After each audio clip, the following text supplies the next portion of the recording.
Hey, what's going on? I'm here with Childish Gambino. Dude, what's up? Hey, what's going on, man? Thanks for coming in, man. No, thanks for having me. Okay, right away I have to get this out of the way because I'm a huge Spider-Man fan. Oh, so okay. This is probably the closest I'm ever going to get to meeting Peter Parker.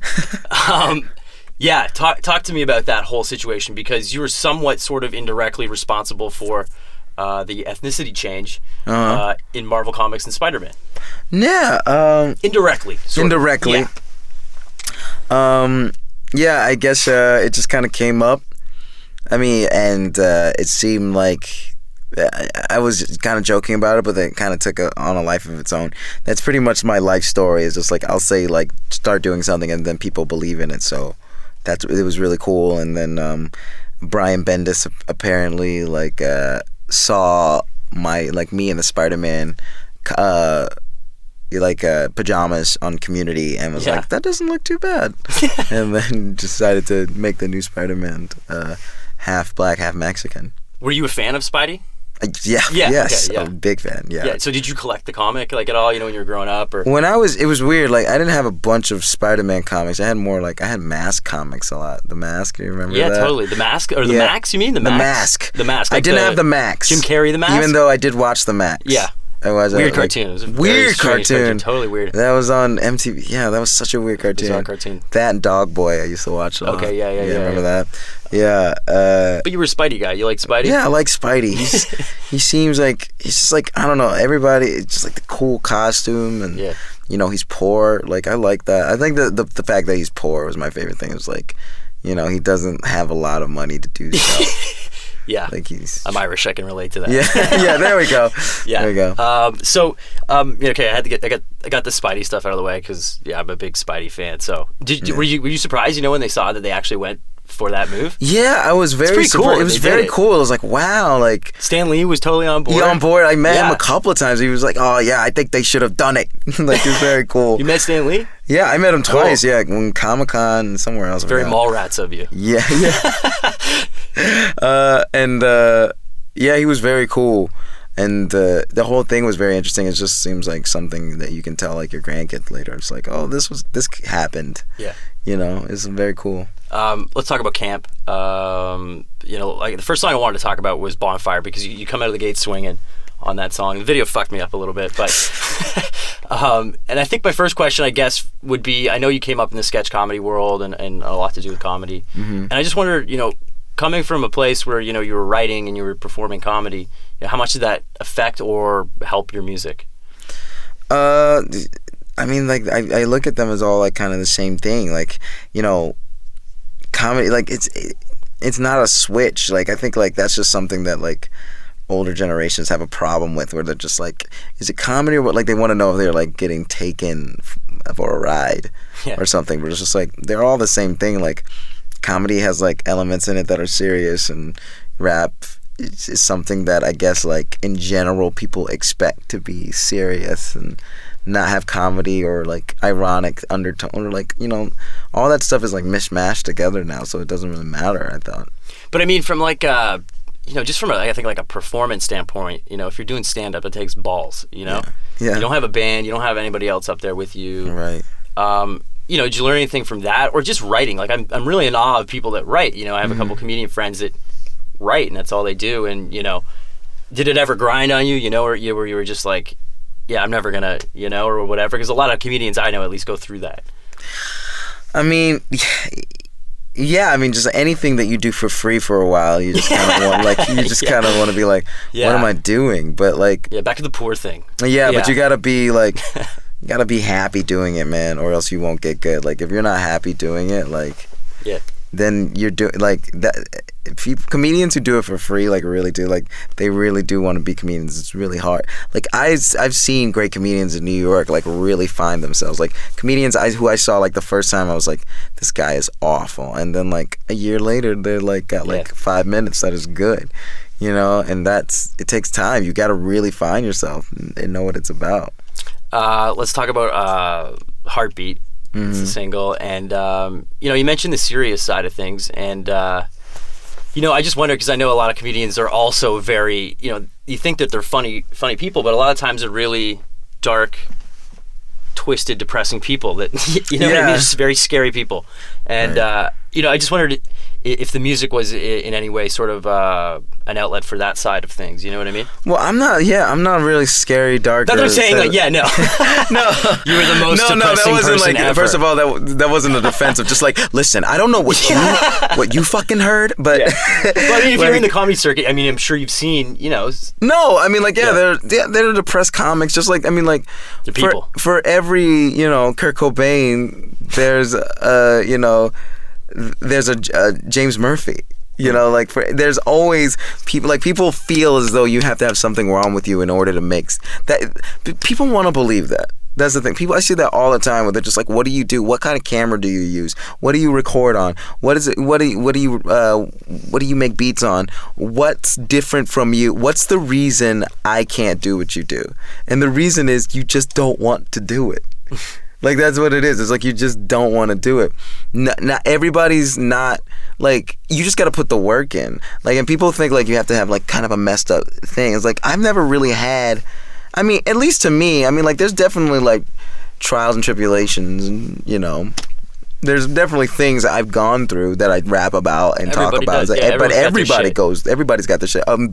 Millionaires have problems. Yeah. Millionaires have stress. Stress is they're stress. just not as important because they're millionaires. Yeah, I mean, like, I just don't want to hear about it. It's just like, don't be rich and then be like, oh, my dog. Like, I don't care. You know, but I mean, that's the truth. So I guess everybody goes through something, and but comedians, you know, Heartbeat or like anything on the album that was like sad or had sad undertones wasn't because, like, you know, I always wanted to talk about that stuff because I did talk about that stuff on stage. Yeah. You know, and it was always there. Like, I think everything, you can't taste sweet unless sour exists, you know.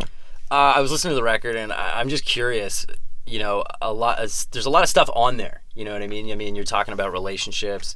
A lot of stuff I sort of read as, you know, stuff about maybe the biz. So people, you know, want to get into a show for free. Right. You know, girls will hit on you because you're famous. Or, you know, there's even stuff about racism on there. But I guess what I'm wondering is, you know, are you at all, you know, jaded with that scene at all? Do you know what I mean? When you, the music biz itself, I guess. You know, haters on YouTube. You know, I mean, I'm not jaded. I'm just like, that's just the world. I mean, more so anything. It's just like, you know, I guess it makes me kind of sad that everybody wants to get noticed so bad. Like, everybody wants to get noticed so bad, and they don't have enough, like, faith in themselves to just be like, oh, let me just try and do something a little different. Maybe I can do it, instead of like hopping on like that. Like, it's just funny, like the shit girls say. Yeah, that came out. Everybody like loved it, and it was I'm funny. Done with those videos. And then everybody's just like, "Oh, shit, black people say, shit, puppies say." Like, I'm like, I don't give a fuck about your shitty take on something. Like, it's just like, like, I don't, like, somebody did it. And it was cool, and we enjoyed it. Let it die. Like, that's the thing. Like, people are always asking, like, make Mystery Team 2, or when we made Bro Rape, make Bro Rape 2. It's like, you don't want Bro Rape. You don't. It'll be revisiting the same crap. Even if we did it, it wouldn't be good. So, what I'm saying is just like, everybody's trying so hard to be outrageous and stick out. But it's just like, why? Like, why do that? Why put yourself through that? Like, but instead of just like trying to, like, you know, be real, just be real, honest. It's funny, my Facebook status yesterday, not that you care, was enough with the people shit say videos. Yeah, there's so many of them. But that was the thing, like, that video, that video, everybody liked it so much. It's all right. First thing, that's the thing, it was like a funny thing. Okay, yeah. It was funny, and it was cool, and like, that Twitter was funny for a long time. Yeah. And then immediately, it was like, you know how we can make, like, people just like, you know how we can get followers and stuff like that. Like, it's like, why people want that bug so bad to be like famous, but I'm like, why? Like, why do you want that? Like, it's only worth it if you're getting to like a point. Like, if I was as famous as I am now, like, I'm not hugely famous, but the fame that I have, if I had gotten that from making a shit girls say video, I'd shoot myself. Like, that would be worse than hell. Because it's just like, people would just, like, I would always have to be like, okay, I'd be living in fear. Because I'd be like, what's the next one of those videos? Because I got to be first. Yeah. Because somebody else is just going to be the guy who rips off of this thing. Like, it's just like, why live in fear of that? It's way braver to just, like, take a risk and have people hate you for you. Yeah. You know? How you doing with, press and interviews? And, like, how many interviews have you done today? I asked you this before and you didn't know. I don't know. You lost count. Maybe 20. How do you deal with that side of things, you know? I'm dealing with it, I guess, okay. Could be worse. Yeah, it could be. I mean, like, you hear me right now. I'm just spouting shit. Yeah. Like, it's just, I have no holds bar. I'm just talking, ranting, and that's what I get by the end of the day. I'm just like, what is life anyway? Like, why do we need shoes? Like, it becomes ridiculous. I gotta ask if you have any funny Chevy Chase stories. Just one. Yeah, just actually, one. I just told one upstairs. I'm sorry. I apologize. No, I don't. It's still really funny and weird to me, which was like, and it's very fresh because it happened yesterday. Okay, what's the story? Like, I was leaving out of my trailer, to come here. I had my suitcase and stuff, and then I walked to the parking lot to get my stuff out of my car, and I see a Chevy's car. And it's a very nice car. It's there, and the light is on in the car, and Chevy's at the front, but he's wearing a cat mask. Mm-hmm. And I was like, Catwoman? No, like just a cat. Like, I'll show you a picture in a second. Like, I took a picture of it. All right. He's just there, holding the thing, and I say, Chevy, and he turns to me really slow. And just looks at me. Doesn't say a word. Just has this cat mask on. And I go, can I take a picture? And he goes like, that's very takes creepy. A picture. I take a picture and I leave.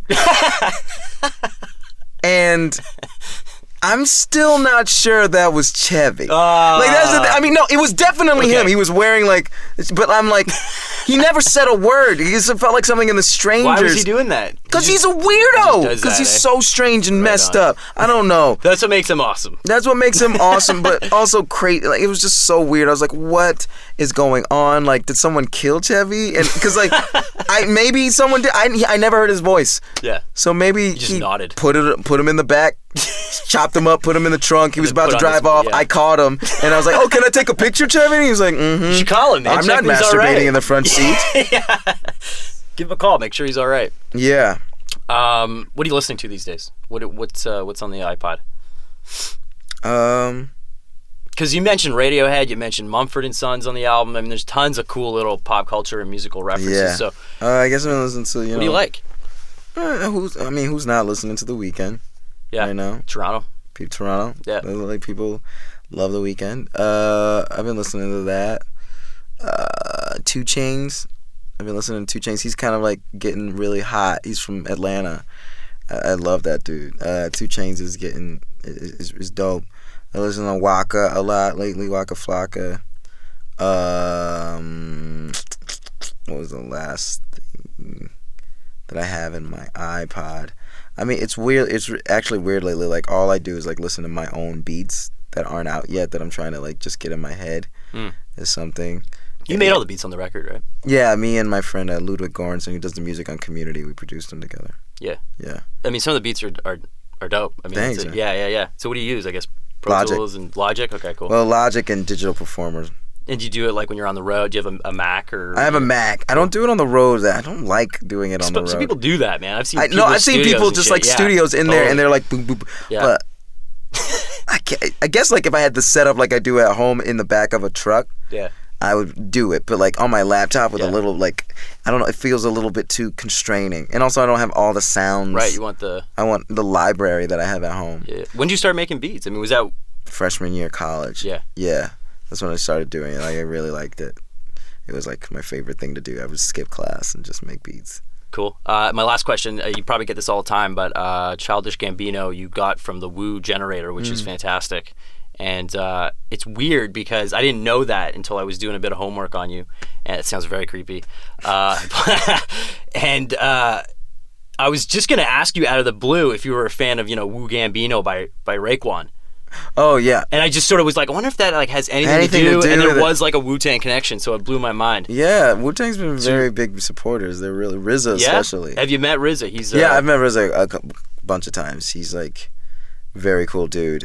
He's like, yeah, it's weird like how he just like, yeah, this is Childish Gambino. Like he's like into it. Like it's really dope. I really appreciate the love from him. Did you come up, listening to Wu-Tang? I mean, who didn't? Like they were that sound for a while. Yeah, they were so cool. Like, they're still are. Cool. Yeah, you can only go to them for that sound. It's crazy. Cool.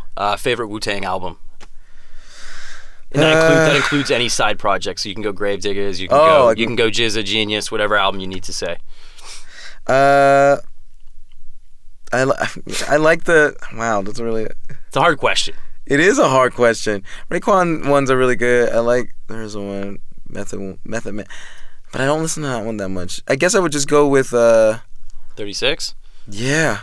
That's like a classic one. Yeah. And it's like so good. Like it's exactly what you expected. Yeah. Like it just has all of them on there. Like, and it's 93, which was like a big year for music, I guess. On both sides, you know what I mean? Like Souls of Mischief was out. Wu-Tang put out that record. It's a great album. Yeah, it's a great album. Bring the Ruckus. Bring them ruckus. It's so good. Like you censored yourself. I know. I've been saying shit the whole time. I'm like, bring the. I can't do that. Yeah, dude. Yeah. Thank you for.